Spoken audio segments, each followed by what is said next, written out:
प्यारे बच्चों, एक दफ़ा का जिक्र है। नदी किनारे टिंकू कछुआ बैठा धूप सेंक रहा था कि जंगल से उछलता कूदता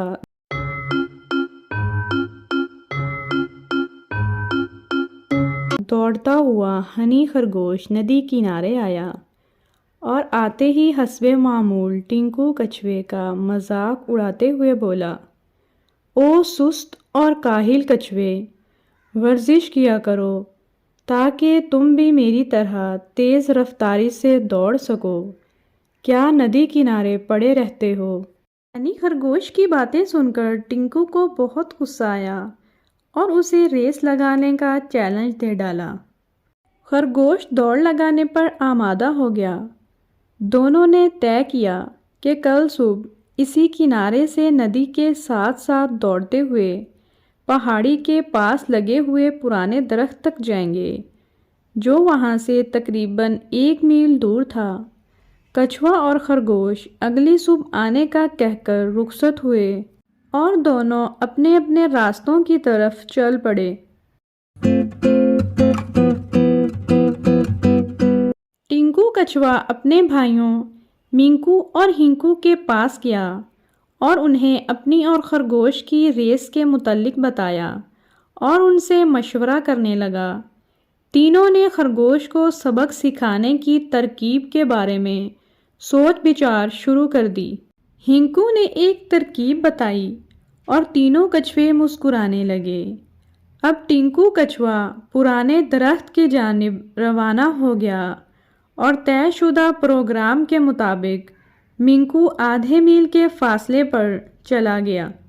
सुबह होते ही हिंकू नदी किनारे आ बैठा। कुछ ही देर गुजरी थी कि खरगोश भी हिंकू के पास आ पहुंचा। खरगोश बहुत पुरजोश था और कछुए को तंज भरी नज़रों से देख रहा था। तयशुदा जगह से दोनों ने रेस लगाना शुरू की।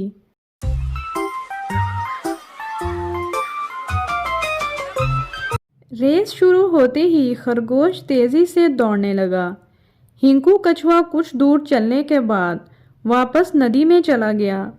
मिंकू कछुआ, जो कि पहले ही आधे मील दूर खरगोश का इंतज़ार कर रहा था, खरगोश को देखकर नदी किनारे चलने लगा।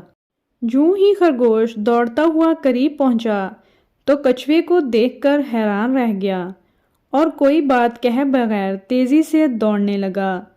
दौड़ते दौड़ते खरगोश थक भी गया था, मगर रेस जीतने की कोशिश में हाँफता हुआ मुसलसल दौड़े चला जा रहा था।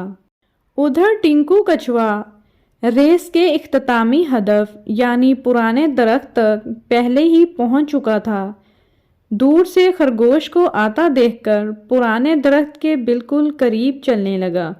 यूं ही खरगोश ने टिंकू कछुए को पहले पहुंचते देखा तो हिम्मत हार गया और वह थक कर चूर भी हो चुका था। कछुआ रेस जीत चुका था। हनी खरगोश सर झुकाए ये सोच रहा था कि आखिर कछुआ रेस जीत कैसे गया, लेकिन उसकी समझ में ये बात आज तक नहीं आई।